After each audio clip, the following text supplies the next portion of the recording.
زکوٰۃ میں چاندی کے نصاب پر فتویٰ ہے۔ اس حساب سے اکثر افراد پر قربانی واجب ہوتی ہے، لیکن لوگوں کی مالی ضروریات اور ایمان کی کمزوری کی بنا پر کافی مشکل پیش آتی ہے۔ کیا لوگوں کی سہولت کی خاطر قربانی کے لیے سونے کے نصاب کو معیار بنایا جا سکتا ہے؟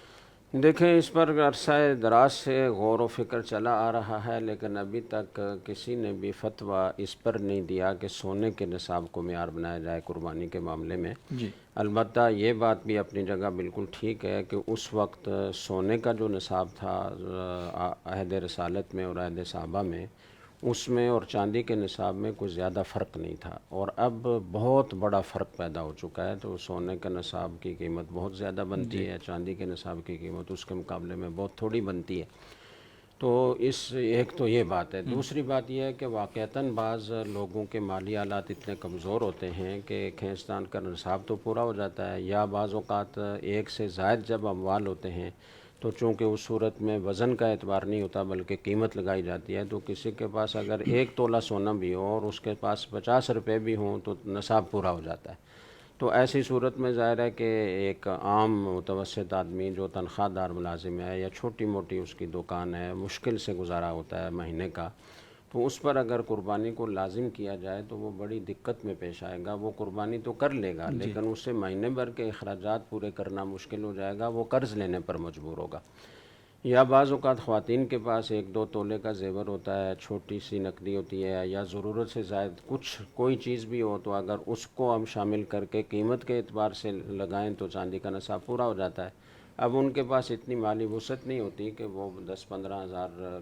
کم از کم آج کل حصہ بنتا ہے، بڑے جانور میں بھی اگر لیں تو 10,000 12,000 15,000 یہ عام ریٹ چل رہا ہے۔ تو اتنی رقم اگر وہ خرچ کریں گے تو ان کو اپنا مہینہ پورا کرنا مشکل ہو جائے گا۔ بعض اوقات کوئی بیوہ ہوتی ہے اور اس کے ساتھ اور کوئی تعاون کرنے والا بھی نہیں ہوتا، اور اس کے پاس زیور ہوتا ہے اور چھوٹی موٹی نقدی ہوتی ہے جو سے وہ اپنے گھر کا خرچہ چلاتی ہے، تو اگر اس پر یہ لازم کیا جائے کہ قربانی کرے تو وہ بڑی دقت میں پڑ جاتی ہے۔ اس کے لیے 2 راستے اختیار کیے گئے۔ ہمارے ہاں سے جو فتویٰ دیا گیا ہے وہ یہ ہے کہ ایک مشہور فقیہ ہیں ابن الملک کے نام سے، تو انہوں نے یہ کہا ہے کہ اگر کوئی رقم حوائج اصلیہ کے لیے ہے، یعنی مہینے بھر کے ضروری اخراجات کے لیے، تو اس کو شمار نہیں کیا جائے گا۔ اگر اس رقم سے زائد رقم اتنی بچتی ہو کہ جس سے وہ قربانی آسانی سے کر سکے تو پھر تو اس پر قربانی لازم ہے، لیکن اگر مہینے بھر کے اخراجات کے لیے جو رقم رکھی ہوئی ہے وہ بس اتنی ہی ہے جو مہینے بھر کے اخراجات کو کافی ہوگی اور قربانی لینے کی گنجائش نہیں ہے، اس کو قرض لینا پڑے گا، اور پھر اپنے مہینے کے اخراجات کے لیے اگر رقم جو موجود ہے وہ خرچ کرتا ہے تو مہینے کے اخراجات کے لیے اسے قرض لینا ہوگا۔ تو ایسی صورت میں اس کو اس مشکل میں ڈالنے کی ضرورت نہیں ہے، اس کے لیے گنجائش ہے کہ وہ قربانی نہ کرے۔ ٹھیک ہے۔ اس قول کی بنیاد جی جی جی جی اب اس قول کی بنیاد جو ہے وہ یہ ہے کہ امام اعظم ابو حنیفہ رحمۃ اللہ علیہ کے ہاں اگر ایک سے زائد چیزیں ہوں تو وہ ضم بالقیمہ کے قائل ہیں، یعنی دونوں کی قیمت لگائی جائے گی، اور اسی پر فتویٰ ہے اور اسی بنا پر یہ دقت پیش آتی ہے۔ لیکن حضرات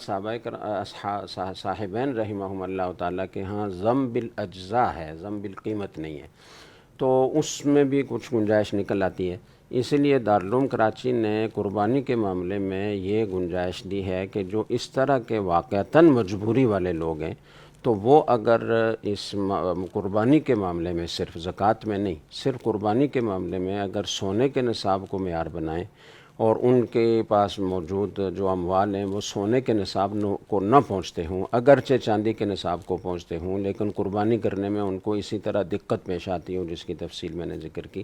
تو ان کے لیے بھی گنجائش ہے کہ وہ قربانی نہ کریں، یعنی سونے کے نصاب کو معیار بنانے کی ان مجبور لوگوں کے لیے گنجائش ہے۔ تو یہ 2 قول ایسے ہیں کہ اس کی وجہ سے وہ گنجائش پیدا ہو جاتی ہے، جو مجبور لوگ اس سے فائدہ اٹھا سکتے ہیں، جو کر سکتے ہیں وہ اس سے فائدہ نہ اٹھائیں، وہ بہرحال قربانی کریں۔